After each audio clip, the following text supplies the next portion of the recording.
Hi, welcome everybody. I'm here with Joseph from Leket. Welcome and thank you for joining me today. Thanks for having me on. A pleasure. So I'm going to read your bio so people have a better sense of what you do and who you are, and then we're going to get started.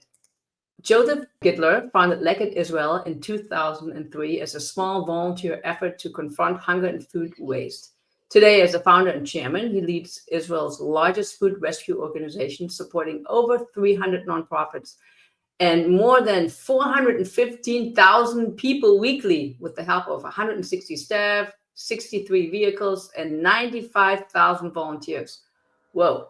Joseph is also deeply involved in public service, including roles with 10 Gov, Respects the Mia Medical Center, and the Global Food Banking Network. Whoa, whoa, whoa. Welcome. Thanks for having me. Excited to be here. So, we just talked about this, that I live near the distribution center and I had no idea how big you guys are. That is just amazing. So tell us more about why did you do this? Okay, so I moved to Israel 25 years ago, but who's counting? And I came here like many people do, educated, a lot of school, a lot of years of school. I don't know how educated that makes you, but many years, sitting in a chair in school in New York City, went to law school, law degree, Okay. came here. Israel just felt like, that's not what particularly interested me. So I decided when I came here that I would try to jump into the high tech sector. Okay. And I enjoyed it. I was there for a couple of years Mm-hmm. and it was good. It was good for me. It was good training. It was good grounding. I'm not a technical person, but there are many other jobs in the tech sector that aren't just technical. And so I was involved more in sales and marketing, the kind of things that are more natural to me. And as 2001 turned into 2002 and 2003, um, Israel was in a very difficult time in those years. For those who remember, there was the what's called the Second Intifada, the Second Uprising, and the country was dangerous. There was a lot of violence. Tourists stopped coming. Sounds familiar because we've, as we like to say, deja vu all over again. Yeah, And right. I couple that together with September 11th and the Mm. impact that had on the world economy, and particularly hard on Israel, which relies a lot on American investment, especially in the tech sector.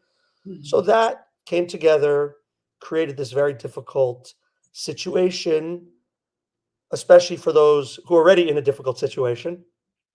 And compounded with that is that life does still go on, as we've seen for those of us who've been in this country for a long time. People are still going out to eat. People are still going to hotels. Um, Life is lived, even though sometimes it is difficult to live life normally when it doesn't feel like the right situation. But that's what we fight for. That's what being in the West. That's what it's about. And so, um, to me, the fact that we were still living life on the one hand, and yet so many people were struggling, they came together for me. And the way they came together was noticing, like all of us do, that we live in the land of milk and honey. There's food in abundance. Where we live in the country, we actually see the farms all around us. Right. And in addition, when you go to events here, so for example, I was at a wedding last night. We've all seen it. We've gone to hotels. We've seen it at the breakfast. A very generous portion size here. The buffets are generous. And we all knew and know what was going on there. And I said to myself, how can it be with so many struggling Israelis on the one hand and so much bounty on the other? We need to put them together. And that's really, in a nutshell, what Leket is. We're a food rescue organization looking for sources of healthy, safe, nutritious food on the one hand, and figuring out ways then to distribute that to those in need. Mm. Okay. Makes sense, right? You have this over here Yeah, and you have this over there and you put the two together. yeah, makes a lot of sense. The devil's in the details, and there's a lot of logistics that go into that. But yes, it makes a lot of sense.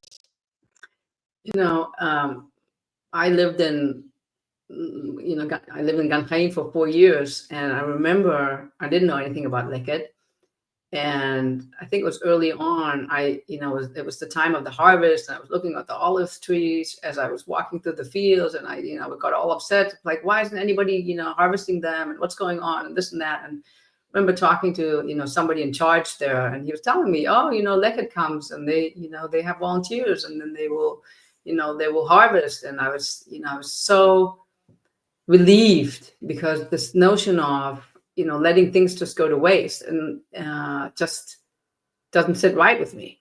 So and I'm sure you do this all over. I know you do this all over the country, and I'm sure there's so much more that you possibly could do. Correct? Correct. We're a pretty large organization, as you highlighted in the introduction. We will probably move this year around 35 million kilos of fruits and vegetables. Oh my That's a God! big, big number. Wow! 75 million pounds or something like that. That's just fruits and vegetables. That's not cooked food, which is about 15,000 meals every day that we're rescuing from hotels and corporate cafeterias and army bases, Oh etc. wow! But the waste continues unabated. We just released our 10th annual food waste report, which we do together with the Ministry of the Environment and with BDO, the accounting firm. And it showed that people have gotten a little bit better in their homes.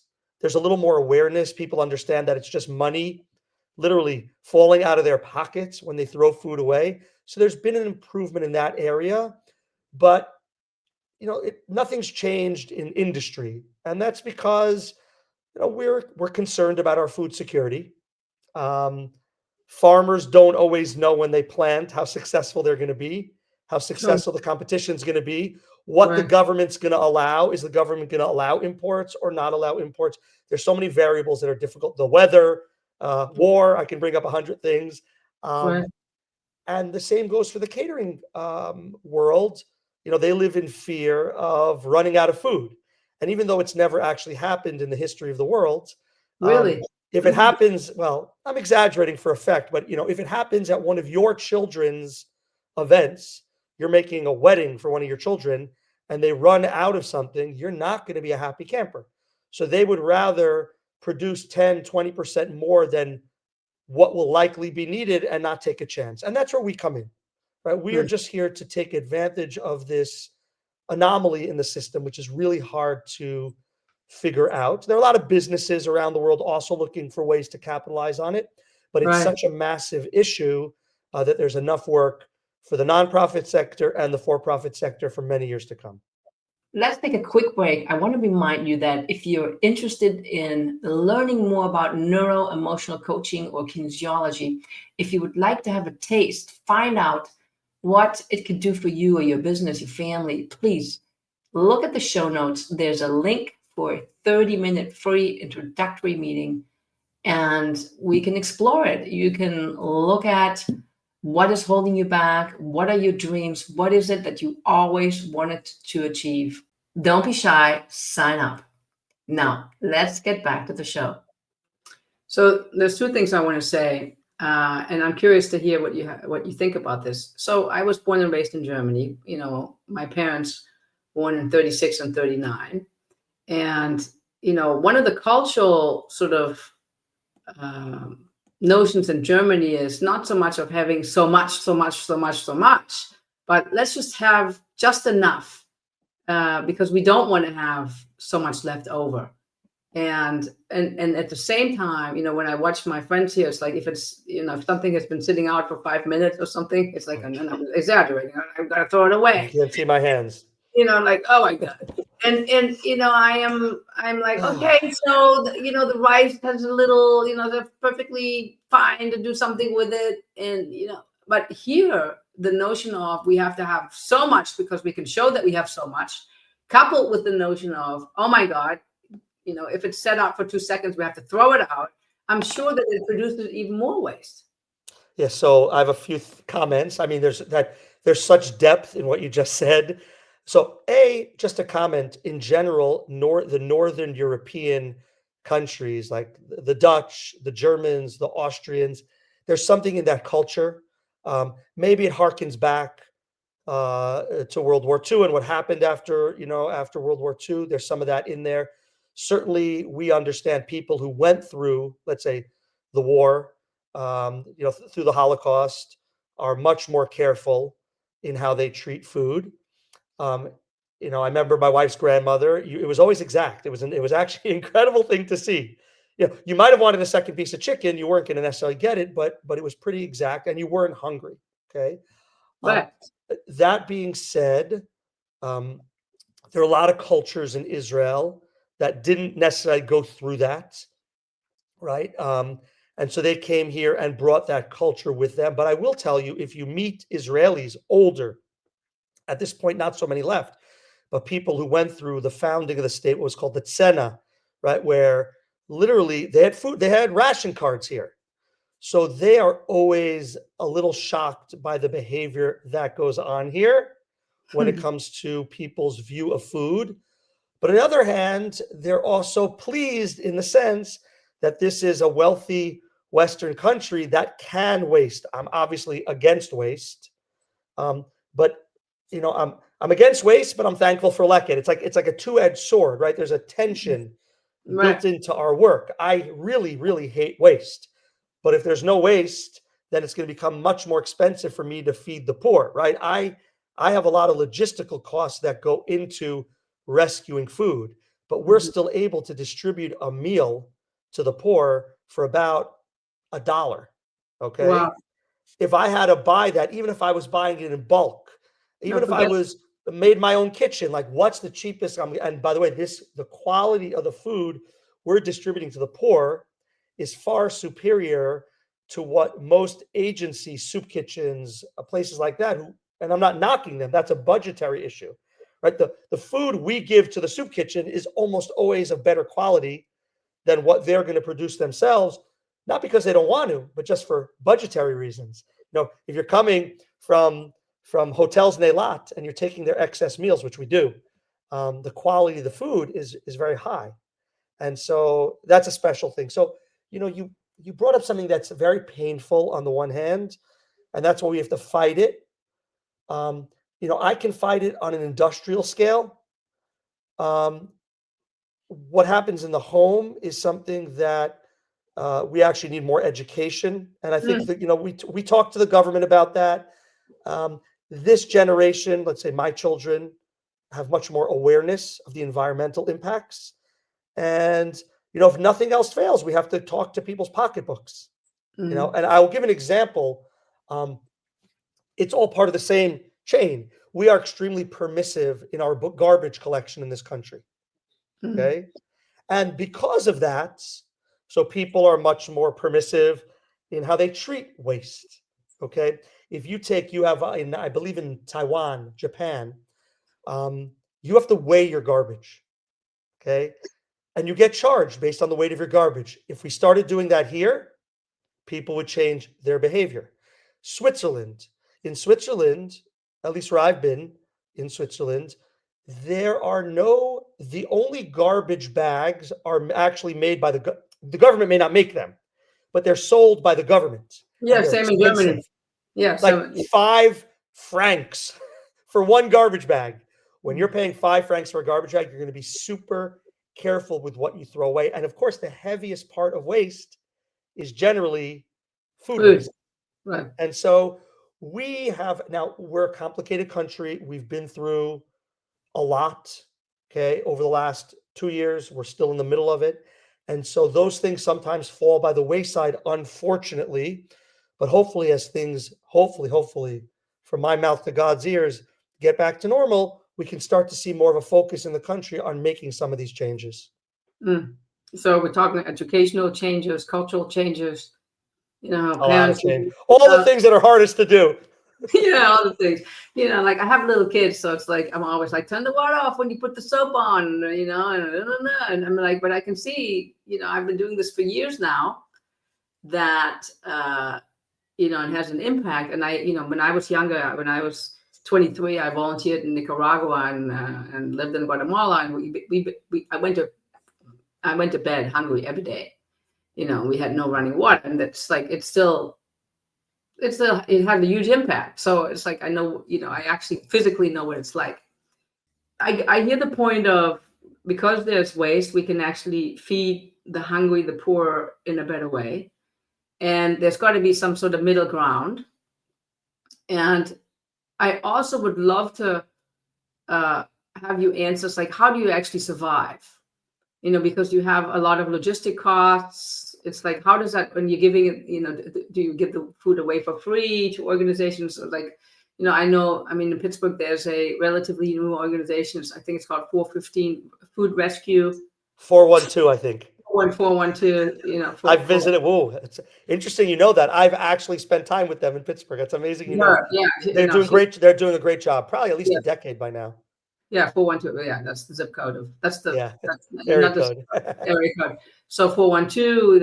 I know people that work for the food bank there, and I know the in Squirrel Hill. There's the pantry. So I actually I know enough to be dangerous. So, but for the people that don't know, how do you fund yourself? How does that work? Okay. So we're very different than, let's say, your typical American food bank. But let me make one comment, but talk about, because you mentioned, and I think it's a really important point. Right or wrong, when I started this organization on day one of the decisions I made, the royal we, is that we are not going to charge the agencies.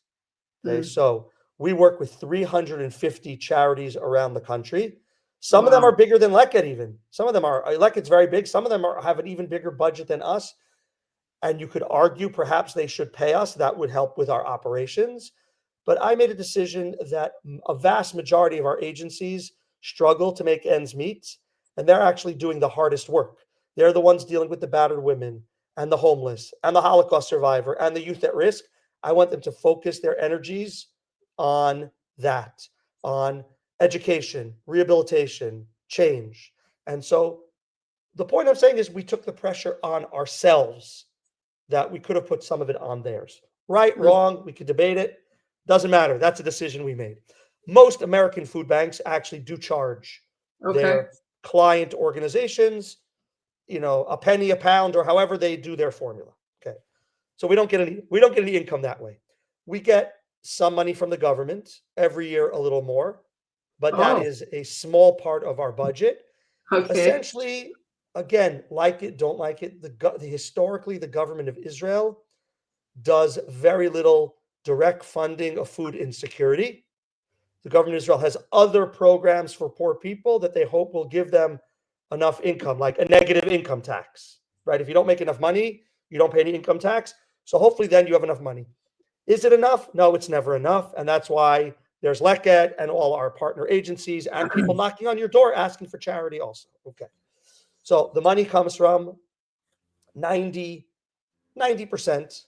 is philanthropy. Wow. Okay. Israeli philanthropy, American, Canadian.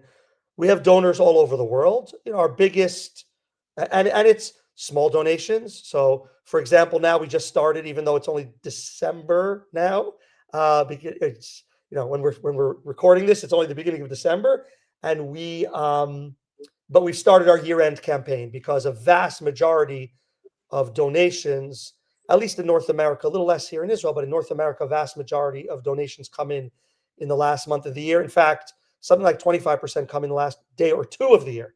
Okay. So so we do online campaigns, we do marketing, we meet with foundations, we have events, anything you can think of to try to get people to learn about what we do. And of course, the fact that we've had over 100,000 volunteers just this year, that spreads the words, that brings in a lot of support. We're very well known in that sense in certain communities, not everywhere. We want to be better known, not because it's nothing to do with fame and fortune. It's just the better known you are, maybe there's more of a microscope on you, but I think we're doing a great job, and I want us to be known so that we can, as we talked about before, continue to grow this operation, because it's a real pennies on the dollar leverage. And so the bigger we get, the more food we can provide, and it's just it leverages your charitable dollars, and that's what I think is very valuable about what we do. It's so good to know. So, do you support all of Israel's communities, or is it mainly Jewish organizations, or is it just does it go So the we're whole an gamut? Israeli, right? I like to point out we're Leket Israel. We're an Israeli organization. We work with all sectors of Israeli society equally, all of them with their complications, all of them with their quirks.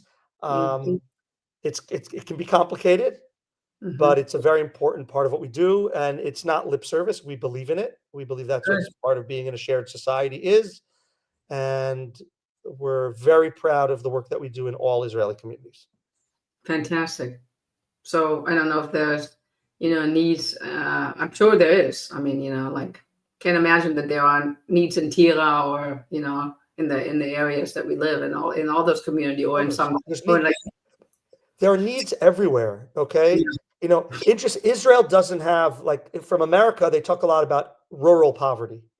Okay, Israel doesn't have that in the same sense. In fact, many of the not the wealthiest, but the kind of the most middle and upper middle class places in the country are often the smaller rural communities, the moshavim, like you live on, the kibbutzim. There's very little work for us to do. It doesn't mean someone can't fall through the cracks there. They can, but in general, yeah, most of the poverty here is in urban settings, yeah, and it crosses all lines from the ultra orthodox to right, the Bedouin. Those are number one and two in yeah, poverty statistics in yeah, this country. But yeah. there's poverty where I live in Ranana, and there's poverty in Jerusalem.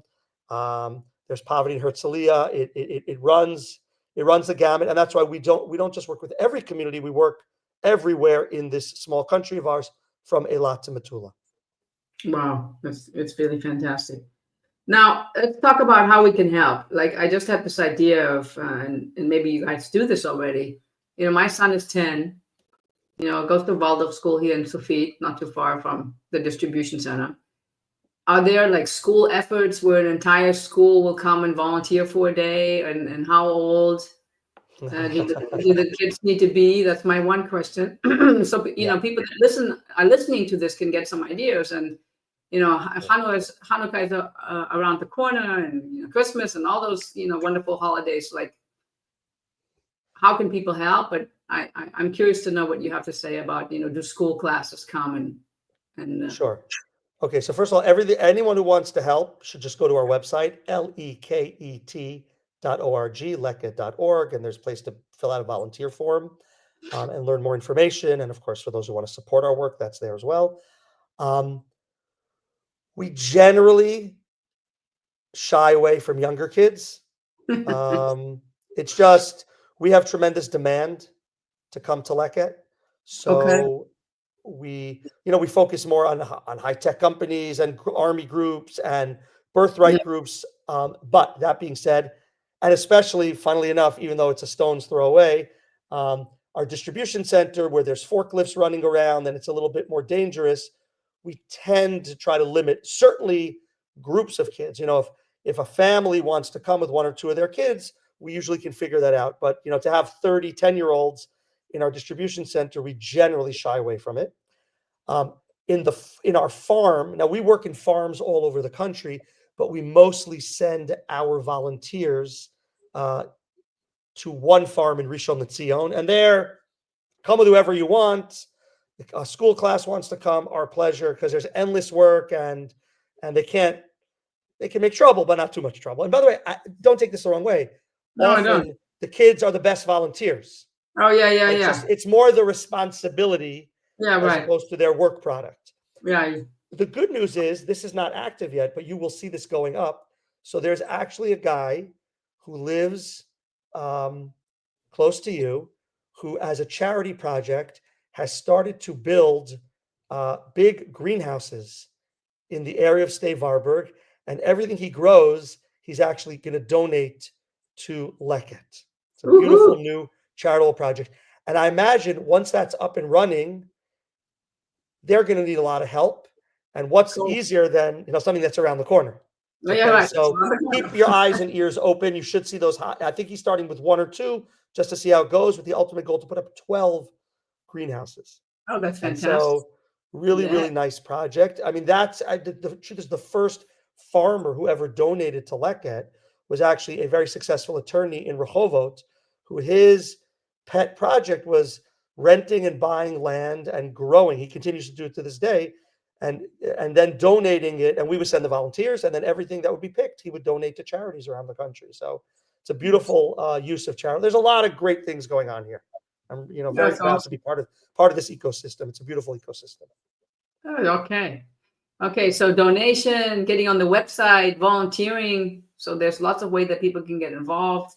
Is there anything Sure. special happening for the at this time of the year, or is it just So like definitely, I should have mentioned that probably during the holiday periods, we usually have these bigger open days where, especially in the fields, if the weather holds up, although we need rain desperately, so I don't know what to wish for, and we'll have 500 to 1,000 people who come wow? out. And that's when we're much more open to having small families because it's a lot of work. Just think of the difference between coordinating 100 Oh yeah, families as opposed to 2 or 3 corporate groups.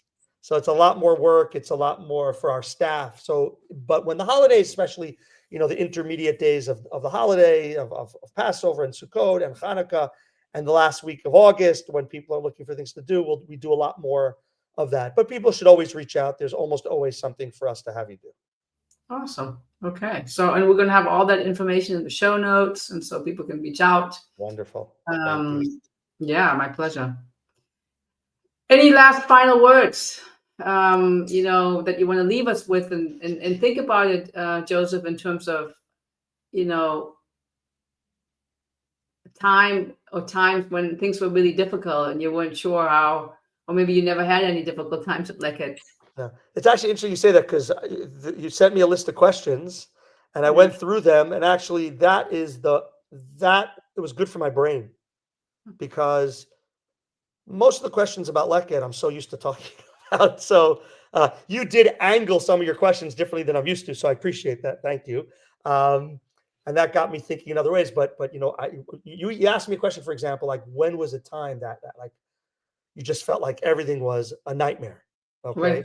So right Yeah. away, I thought about October 7th, but then I actually went back a little bit more in time and I thought back to those first days of COVID, okay, Mm. where we thought, oh my, not only are our food sources about to dry up because the world is shutting down, the hotels are shutting down, the corporate cafeterias are shutting down, the army will still be an army, but like it's not going to be normal times where they eat in these big cafeterias.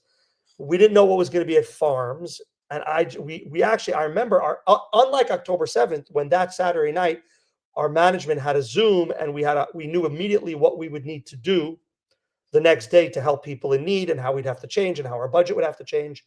Um, those first days and weeks of COVID, there was this additional fear of, and no one's going to be giving money because the world's coming to an end. So basically, we were planning cutbacks, Oh, shutdowns, because wow. we thought, and then the exact opposite happened.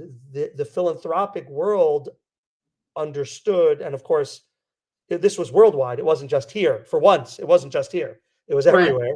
Right. And the philanthropic world said, basically, I'll say it in Hebrew first, "Imlo achshav matai," if not now, when, right? And so people gave far greater than they ever had, and Leket was able to expand dramatically in a atmosphere where we actually needed to buy food, which of course, no matter what, costs us a lot more than getting food for free, right? And Sure. that's what we did throughout the war. Throughout the last 2 years, we've done way more of that um, than we ever do, but that's what was needed at the time. And so the goodwill that we've built up over the last 22 years, the efficiencies we've built up, the respect, I would say, that we've built. Um, and so, for me, that moment in time when I thought, oh my gosh, we're going to have to either shut down temporarily or permanently. And then when this realization came, no, it's going to be exactly the opposite. We are 3 times bigger than we were now at the beginning of COVID. And we've been able to maintain that. I don't Wow. know if we'll be able to maintain the growth that came in financially during the last 2 years of the war. That's an open question. We will see. But we're gonna die fighting, as we say. We're gonna try as hard as we can to make sure that we can continue to grow because the agencies count on us, the poor of Israel count on us, and I think our investors, they've seen what we're capable of, and so we're going to continue to push very hard to grow Leket. Yay. Grow Leket. That's a wonderful thing to end on. My pleasure for having you today. Thank you. Thank you. And Appreciate it. Thank you. really, and please, everybody, go check out Leket. If you know about it, still go on the website. There's always more information, things to learn. And everybody have a great day. Thank you. Thanks again. Great day to all, and hopefully only good news in the upcoming year. Hi, thank you so much for joining me today on Something New is Possible. I hope you enjoyed this episode with Joseph Gitler from Leket and found it as inspiring as I did. And I hope that you will feel moved to check it out at leket.org. And if you live in Israel, consider volunteering and joining the efforts. If you live around the globe, perhaps you would consider donating to this super important organization. It's important that we help our communities and that we make a difference for all, regardless of race, creed, nationality, religion, circumstance, or environment. So thanks again. Happy holidays and take care.